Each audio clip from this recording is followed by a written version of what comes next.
Hello friends, welcome to you technical classes. तो आज अपने मोस्ट इम्पोर्टेंट सीरीज शुरू करेंगे 200 क्वेश्चंस की। ठीक है, तो डेली वाइज क्लास के अंदर अपने 20 क्वेश्चंस डिस्कशन करेंगे। तो सबसे पहला क्वेश्चन देखिए क्या बता रहा है। In outside micrometer datum line are graduation are marked on, यानी कि जो ग्रेजुएशन होती है आउटसाइड माइक्रोमीटर होता है, इनसाइड होता है। अकॉर्डिंग टू वर्क अपने अलग अलग टाइप्स के माइक्रोमीटर का यूज करते हैं। तो ये पूछ रहा है कि जो आउटसाइड जो बाहरी माप लेने के लिए जो अपने माइक्रोमीटर का प्रयोग करते हैं उसकी डेटम लाइन जो ग्रेजुएशन होती है, जो माप होती है, वो किस पर अंकित रहती है। तो सिंपल सा क्वेश्चन है ये। इसके अंदर अपने को पता है कि बैरल के ऊपर क्या रहती है, वो माप लॉग रहती है, अपनी माप उसके ऊपर दी जाती है। उसके बाद नेक्स्ट क्वेश्चन देखिए अपने को क्या बताया गया इसमें कि the two part of a try square R, यानी कि ट्राइस्क्वायर के दो भाग कौन कौन से दो भाग होते हैं। तो सभी को पता है कि जो ट्राइस्क्वायर होता है वो दो भागों से मिलकर बना होता है, जिसे अपने ब्लेड एंड स्टोक के नाम से जानते हैं।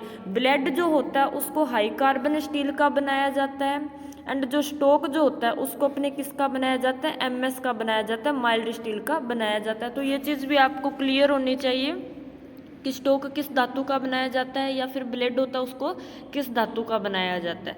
उसके बाद देखो नेक्स्ट क्वेश्चन क्या बताया गया कि माइक्रोमीटर में 0.03 mm की ऋणात्मक त्रुटि है। यदि माइक्रोमीटर 40.53 mm नापता है तो सही पाठ्यक्रम क्या होगा, सही रीडिंग की बात कर रहा है।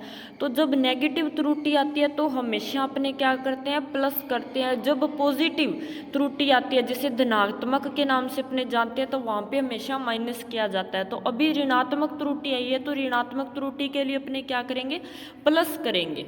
अपनी जो पाठ्यक्रम जो रीडिंग है वो कितनी है, 40.53 है, तो उसके अंदर अपने क्या कर देंगे, 0.03 प्लस ऐड कर देंगे। तो ऐड करने पर कितने हो जाएंगे, देखो 40.56 जो अपनी टोटल रीडिंग आ जाएगी। तो इसका कौन सा ऑप्शन सही हो जाएगा, यहाँ पे बी ऑप्शन जो है वो क्या हो जाएगा, सही हो जाएगा यहाँ से। बिकॉज जो अपने जहाँ पर भी ऋणात्मक नाम आपको मिलता है, त्रुटि जो ग्रेजुएशन की बात करता है, तो वहाँ पे अपने क्या किया जाता है, हमेशा प्लस किया जाता है। जहाँ पे धनात्मक त्रुटि आती है तो वहाँ हमेशा माइनस किया जाता है। नेक्स्ट क्वेश्चन देखिए, kerosene oil is use as a coolant will drilling a work piece made of, यानी कि ये बोल रहा है कि जो अपने कैरोसिन ऑयल का प्रयोग कहाँ किया जाता है, कौन सी मेटल की ड्रिलिंग के लिए अपने कैरोसिन ऑयल का प्रयोग किया जाता है। तो कैरोसिन ऑयल का प्रयोग कहाँ किया जाता है, एल्यूमिनियम जो होता है उसकी कटिंग के लिए अपने किसका प्रयोग करते हैं, कैरोसिन ऑयल का प्रयोग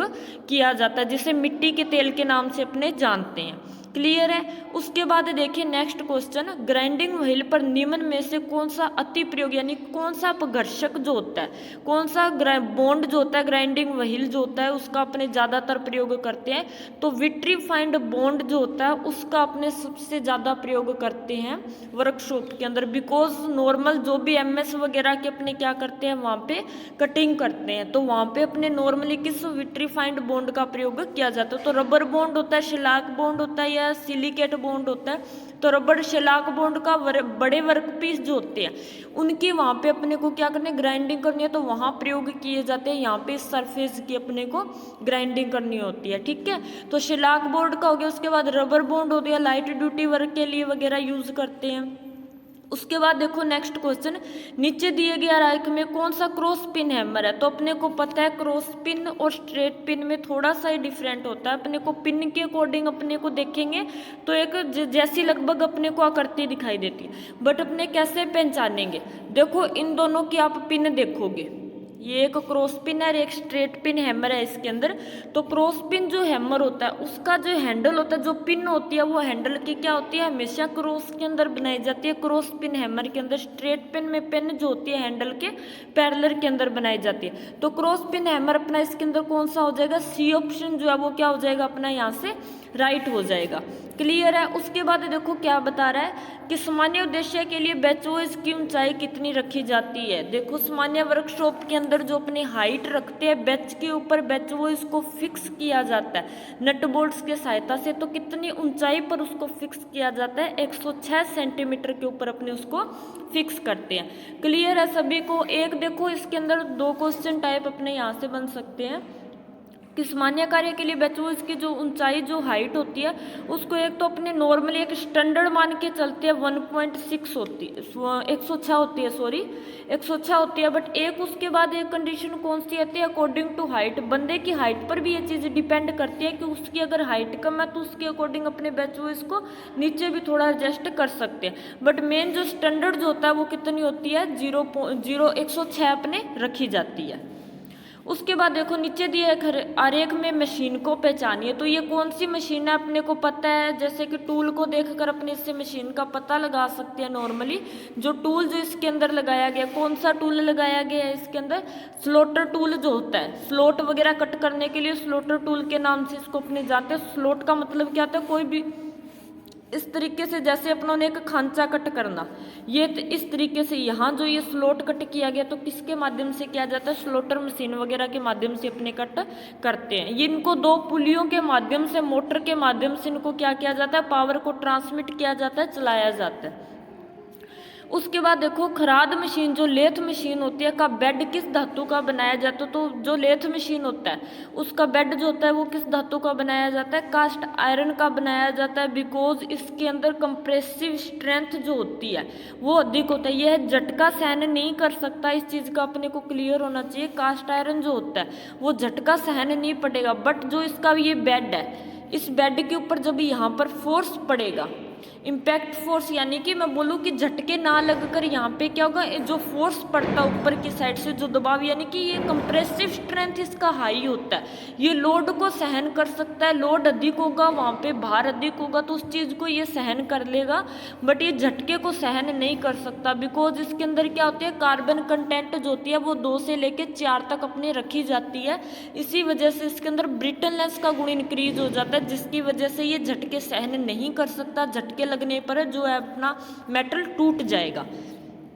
नेक्स्ट देखो निम्न में से कौन सा सेंट्रल लेथ का, यानी कि जो सेंट्रल लेथ मशीन जो होती है उसका कौन सा पार्ट उसके अंदर नहीं होता।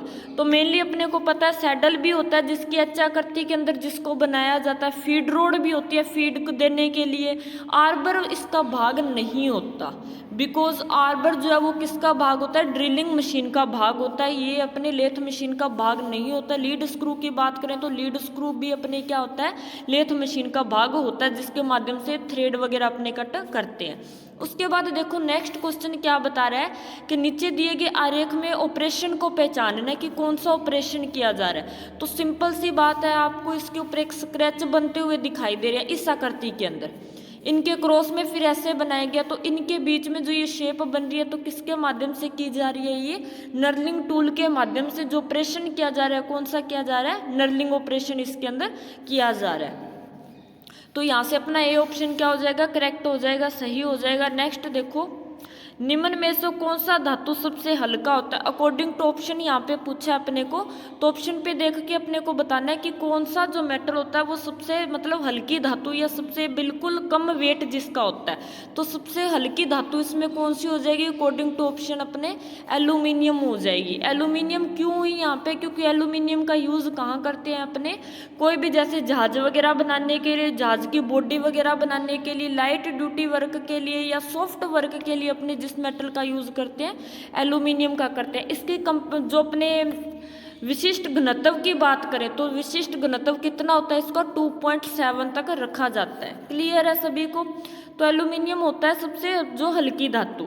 उसके बाद देखो नीचे दिखाएगी आरेख में गेज को पहचानिए। तो इस गेज को किस नाम से जाना जाता है, स्टैंडर्ड गेज ये नहीं होता, वायर गेज, डेप्थ गेज या फिर ड्रिल गेज। तो अपना राइट ऑप्शन क्या हो जाएगा, डेप्थ गेज जो होता है गहराई चेक करने के लिए किया जाता है। ड्रिल गेज जो होता है ड्रिल का पॉइंट एंगल वगैरह होता है उसे चेक करने के लिए किया जाता है। स्टैंडर्ड गेज जो होता है, स्टैंडर्ड जो माप होती है उस चीज़ को चेक करने के लिए ये एक अपने को टॉलरेंस के अंदर प्राप्त होते हैं। इसका राइट ऑप्शन जो है वो क्या हो जाएगा, wire gauge. Standard wire gauge के नाम से भी इसको जाना जाता है, SWG के नाम से इसको जाना जाता है। तो मेनली इसका नाम क्या होता है, स्टैंडर्ड वायर गेज।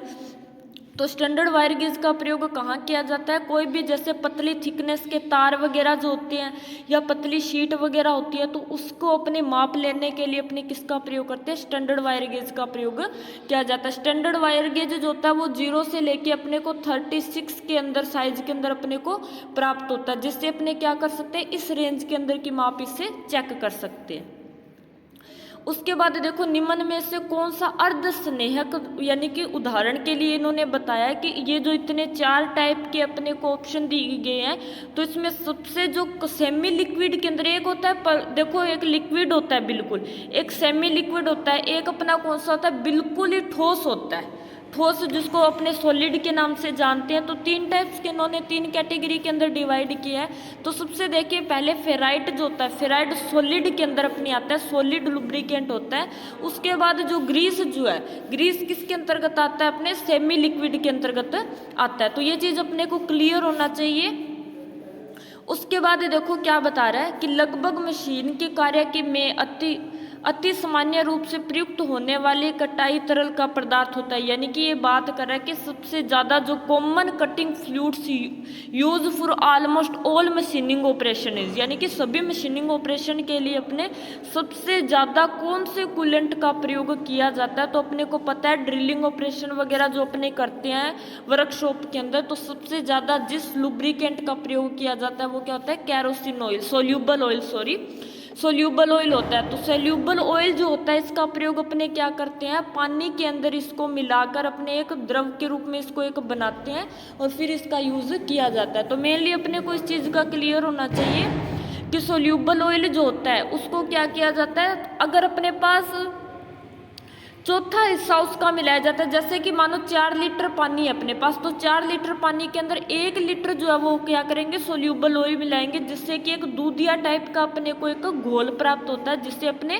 क्यों लगाते हैं, क्योंकि डायरेक्ट वाटर का यूज करेंगे वर्क पीस पर तो जंग लग जाती है। तो जंग से बचाने के लिए या उसको अपने ड्रिल फिनिशिंग वगैरह अच्छी हो, चिप्स अच्छी निकले, उसके लिए अपने क्या करते हैं, सोल्यूबल ऑयल वगैरह का प्रयोग किया जाता है। नेक्स्ट देखो क्या बता रहा है कि छेद को अंतिम रूप देने और बड़ा करने के लिए कौन सी कटाई औजार का प्रयोग किया जाता है, यानी कि अपने जो छेद जो होल होता है उसको फिनिशिंग करने के लिए एंड कुछ हद तक कुछ मात्रा में उसको बड़ा करने के लिए जिस ऑपरेशन का प्रयोग किया जाता है वो कौन सा होता है, रिमर होता है। तो मेनली अपने को पता है रिमर जो होता है वो क्या करता है, ड्रिल करने के बाद होल की फिनिशिंग करने के लिए अपने रिमर का प्रयोग करते हैं। कितना मेटल रिमूव करता है, तो 0.02 mm तक का मेटल को ये रिमूव करता है। डाई जो होती है, डाई का प्रयोग कहाँ किया जाता है, एक्सटर्नल थ्रेड कट करने के लिए किया जाता है। टेप का प्रयोग इंटरनल थ्रेड कट करने के लिए किया जाता है। बोरिंग बार जो होता है उसका प्रयोग कहाँ किया जाता है, जैसे अपने पूरे आकार को, जो अपने निश्चित आकार पूरा जो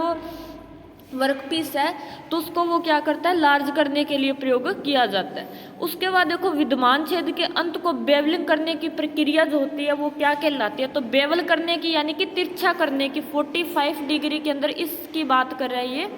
इस तरीके से अपने एक बोल्ट को यहाँ से किया लार्ज करने की, ये वाली चीज़ जो होती है इसको यहाँ से बेवल करने का 45 डिग्री के एंगल में अपने बेवल करने की जो प्रोसेस होती है उसको क्या बोला जाता है, काउंटर सिंकिंग के नाम से उसको जाना जाता है। तो इसका डी ऑप्शन क्या हो जाएगा, यहाँ से राइट हो जाएगा।